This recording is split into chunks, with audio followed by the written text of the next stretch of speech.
3-4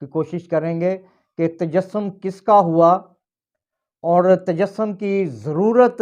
جو ہے وہ کیوں پیش آئی، اور پھر تجسم کی برکات جو ہیں وہ ہمیں اس مضمون میں وہ بھی نظر آتی ہیں۔ اور جب ہم اس بات کو سیکھنے کی کوشش کر رہے ہیں کہ تجسم کس کا ہوا، تو پہلی آیت میں بزرگ یوحنا رسول جو ہے وہ اس بات کو بیان کرتا ہے کہ یہ تجسم اختیار کرنے والی ہستی کون سی ہے، اور یہ وہ ہستی ہے جو ابتدا میں خدا کے ساتھ تھی۔ اور یوحنا رسول کہتا ہے کہ ابتدا میں کلام تھا اور کلام خدا کے ساتھ تھا، اور یہی کلام خدا تھا۔ اور پھر جب ہم اس کلام کے بارے میں پیشن گوئیوں پر نگاہ کرتے ہیں تو میکا کی کتاب میں ہمیں اس بات کی پیشن گوئی ملتی ہے۔ بزرگ میکا کہتا ہے کہ اس کا مصدر جو ہے وہ قدیم الایام سے ہے،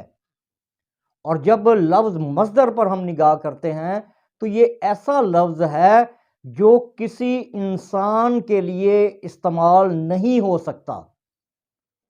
خواہ وہ نبی ہے، خواہ وہ بادشاہ ہے، خواہ وہ رسول ہے، خواہ وہ چرواہا ہے، نبی ہے یا مبشر ہے، وہ کسی بھی شخص کے لیے یہ لفظ مصدر جو ہے یہ استعمال نہیں ہو سکتا، کیونکہ اس مصدر کے لفظی معنی ہمیں نظر آتے ہیں کہ جو ابتدا سے ہے، جو ابتدا سے پہلے ہے، جو قدیم الایام سے ہے، اور قدیم الایام سے ایک ہی ہستی ہے، اور وہ میرا اور آپ کا پیارا منجی، ہمارا نجات دہندہ، ہمارا صلح اور سلامتی کا شہزادہ خداوند یسوع المسیح ہے۔ اور یہ اس کے بارے میں یہ لفظ استعمال ہوا ہے کہ اس کا مصدر جو ہے وہ قدیم الایام سے ہے، اور یہی پہچان جو ہے، اسی پیشن گوئی کو جو ہے وہ بزرگ یوحنا رسول جو ہے وہ یہاں پر بیان کر رہا ہے کہ وہ ابتدا میں جو ہے وہ خدا کے ساتھ ہے، وہ خدا ہے۔ اس کا مطلب یہ ہوا کہ تجسم جس ہستی کا ہوا ہے وہ کوئی عام شخصیت نہیں ہے، بلکہ وہ خدا ہے۔ اور جب خدا کی ہم بات کرتے ہیں تو خدا کے لیے پیدائش کا لفظ استعمال کرنا یہ جو ہے یہ مناسب نہیں ہوتا۔ پیدائش انسانوں کی ہوتی ہے، خدا خود جو ہے وہ اپنی مرضی سے مجسم ہوا ہے، اس نے اپنے آپ کو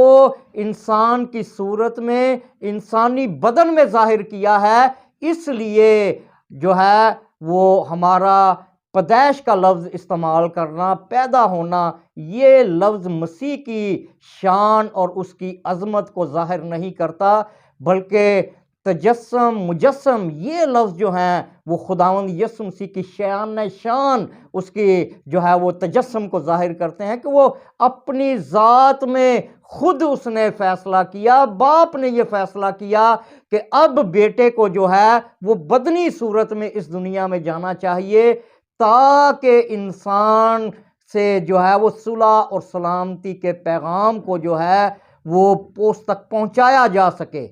اور اس کے بارے میں ہم آگے چل کے اور بھی وضاحت کے ساتھ سیکھیں گے کہ جب ہم اس بات کو سیکھیں گے کہ تجسم کے وسیلہ سے وہ کون سا ایسا فضل جو ہے وہ بنی نوع انسان تک پہنچا، اور تجسم کی ضرورت جو ہے وہ کیوں پیش آئی۔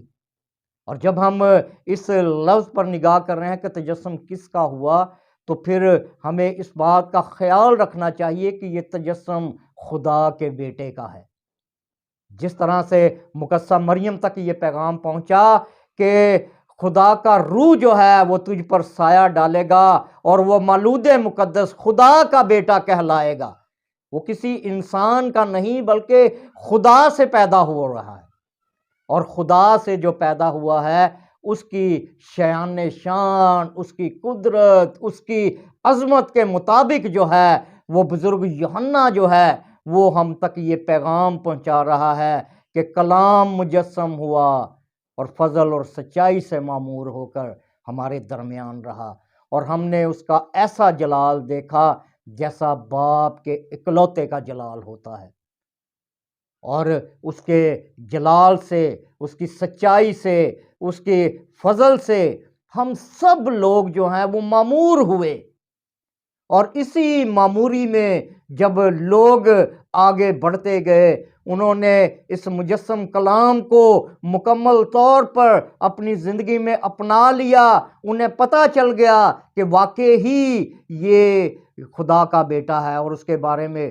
لوگ کہتے رہے کہ اس سے پیشتر ہم نے نہ ایسی باتیں سنی تھی، نہ ایسے معجزات دیکھے تھے، بلکہ ہمیں تو یہ لگتا ہے کہ یہ واقعی ہی جو خدا کا بیٹا خرستس آنے والا ہے یہ وہی ہے۔ اور جس جس ہستی نے اس تجسم کو پہچان لیا، اسے قبول کر لیا، ان پر یہ بھید کھل گیا کہ یہ واقعی ہی خدا کا بہت بڑا بھید ہے، اس کا بیٹا۔ اور آج بائبل مقدس کا ہر ایک مسیحی کے لیے، غیر اقوام کے لیے یہ بہت بڑا بھید ہے کہ ہم نے مسیح کو پہچاننا ہے۔ آج سے پیشتر ہماری جتنی بھی زندگی گزر چکی ہے، اگر ہم نے خدا کے بیٹے کو اپنی زندگی میں مجسم نہیں کیا ہوا تو پھر مقدسہ مریم سے ہمیں یہ درس لینا چاہیے، جس طرح سے اس نے کہا کہ میرے باپ کی جو مرضی ہے، جو میرے خدا کی مرضی ہے اس کے قول کے مطابق ہو، اور خدا کی مرضی یہی ہے کہ اس کے لوگ جو ہیں وہ اس کے بیٹے کو اپنے دل میں بسائیں۔ مقدسہ مریم نے خدا کے کلام کو قبول کیا، اور وہ کلام مجسم اس کے اندر ہوا۔ ہم نے بھی خدا کے اس کلام کو قبول کرنا ہے تاکہ خدا کا بیٹا، خدا کا کلام جو ہے وہ ہمارے اندر مجسم ہو، اور ہم جب اس کو ریپرزینٹ کریں پوری دنیا میں تو لوگوں کو پتہ چلنا چاہیے کہ واقعی اس کرسمس میں اس شخص کی جو ہے وہ نئی پیدائش ہوئی ہے، اس شخص نے خدا کے کلام کو قبول کیا ہے، اور خدا کا کلام جو ہے پورے آب و تاب کے ساتھ اس کے اندر سے نظر آ رہا ہے۔ اور یہی پیغام جو ہے وہ میرے اور آپ کے لیے اس سال کا ہے کہ ہم نے اس سال مقدسہ مریم کی طرح خدا کے کلام کو اپنی زندگی میں قبول کرنا ہے، تاکہ ہم